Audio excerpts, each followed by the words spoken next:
Reinaldo, o jurista Antônio Carlos de Almeida Castro, mais conhecido como Cacai, ele tem insistido, numa entrevista aqui no 20 Minutos, ele voltou a falar disso, ele tem insistido na proposta de criar uma Comissão Nacional da Verdade sobre a Lava Jato, um pouco inspirada no que foi a Comissão Nacional da Verdade sobre os crimes da ditadura durante o governo Dilma Rousseff. Ele ressalta, o Cacai, de que essa página, a página da Lava Jato, não pode ser virada sem uma apuração consistente, sistêmica do que aconteceu no sistema de justiça e sem que sejam punidos os crimes contra a democracia eventualmente cometidos. Ele até ressalta, incluindo os advogados que participaram do esquema. O que você pensa a respeito? Olha, eu não sei se é fácil. Veja, eu em princípio, não sou contra. É preciso ver com que, digamos assim, com quais instrumentos você conta, com que exército você conta para fazer isso. Como disse um ídolo seu, certa feita nos anos 30, quantas divisões tem o Papa? Exatamente. Né? Como disse o companheiro Stalin, né? O camarada Stalin, que eu não gosto muito. Como disse o camarada Stalin, né? Quantas divisões tem o Papa? Né? Quantas divisões nós temos? Eu digo nós, porque, evidentemente, eu acho que isso, sim, teria de ser investigado para que essas coisas não se repitam. Entende? Da mesma forma que é importante você conhecer o que fez a ditadura para que estejamos em alerta para a possibilidade de coisas acontecerem, a gente viu que isso foi importante não faz tempo, sim, seria necessário investigar. Fala-se, por exemplo, numa CPI, mas a CPI eu acho que ela fica muito sujeita à gritaria para lá e para cá e se investiga pouco. Né? Seria preciso porque como é que nós caímos nessa? O sistema de justiça brasileiro ainda é poroso a essas práticas? Infelizmente, eu acho que sim. Infelizmente, eu acho que sim. Ainda me causa estupefação e é engraçado porque tem até um vídeo que rola por aí na internet, né, que um sujeito de uma rádio que, enfim, uma rádio mais alinhada com o bolsonarismo, Lava Jato, mas ele entrevista o Sérgio Moro e pergunta, o Reinaldo Azevedo vive perguntando em quais páginas estão as provas contra o Lula. E ele me desqualifica, não sei o quê e tal, porque o Reinaldo, não sei o quê, vem com aquela conversa mole de que eu só teria me indisposto com a Lava Jato quando a Lava Jato chegou aos tucanos. Isso é comprovadamente mentira, né? O Lula reconhece que é mentira. Então, enfim, vem com isso. E não dizem quais páginas estão as provas, porque as provas não existem. Então, assim, como é que você condena um ex-presidente sem prova, escreve que não tem prova, que ele escreveu, os embargos de declaração, isso vai para o TRF4, o TRF4 não só referenda a sentença, como aumenta a pena. Insisto, sempre sem prova, porque esse desafio que eu faço, me digam quais páginas estão as provas, eu também faço aos 3 do TRF4, a oitava turma lá que julgou. Não tem prova. E chegou aí para o STJ e parcialmente foi endossado. Sempre sem prova. Então, que diabos aconteceu?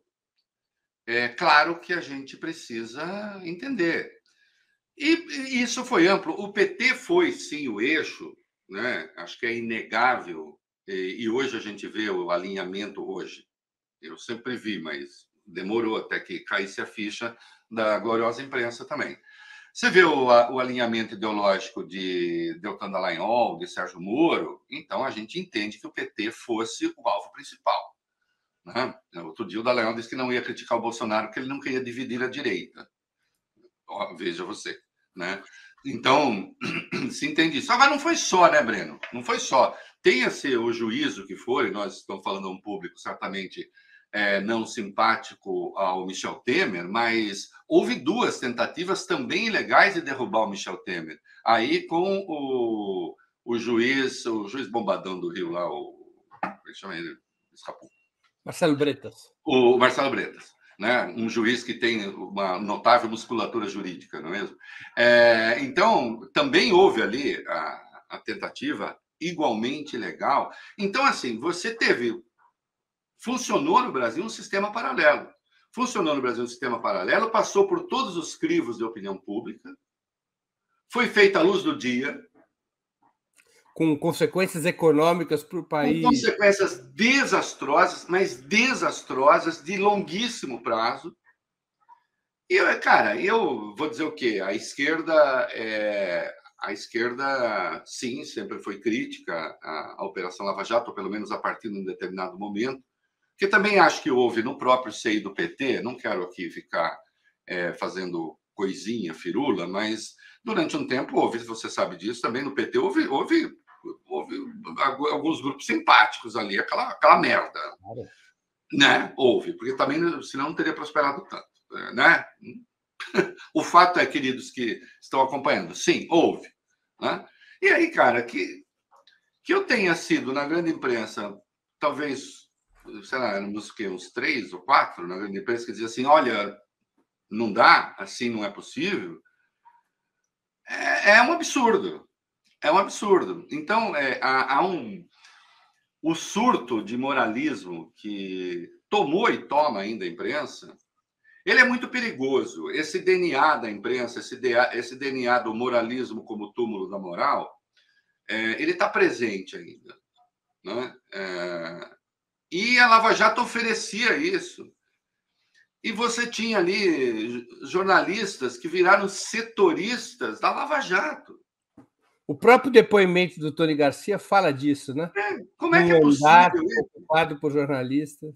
Se você tinha, cada jornalista tinha que ter o seu delegado, o seu procurador, e se não fizesse o jogo, não recebia informação exclusiva e aquela sanha enlouquecida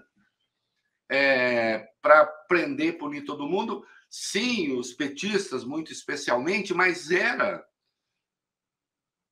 E é preciso que a gente tenha isso claro, era um ódio generalizado, e a pregação de um ódio generalizado à política. Porque não foi só o ódio ao PT que fez Jair Bolsonaro. Veja só, o Jair Bolsonaro, ele já era um outro polo do PT e da esquerda, e ele já dizia barbaridades desde sempre. O Jair Bolsonaro de 2018 era até mais ameno do que o Jair Bolsonaro antes de 2018. Ele era ainda mais sinistro e pavoroso no discurso. Agora, o que é que faz com que ele cresça? A terra crestada, a terra queimada da política, e foi essa gente que fez isso.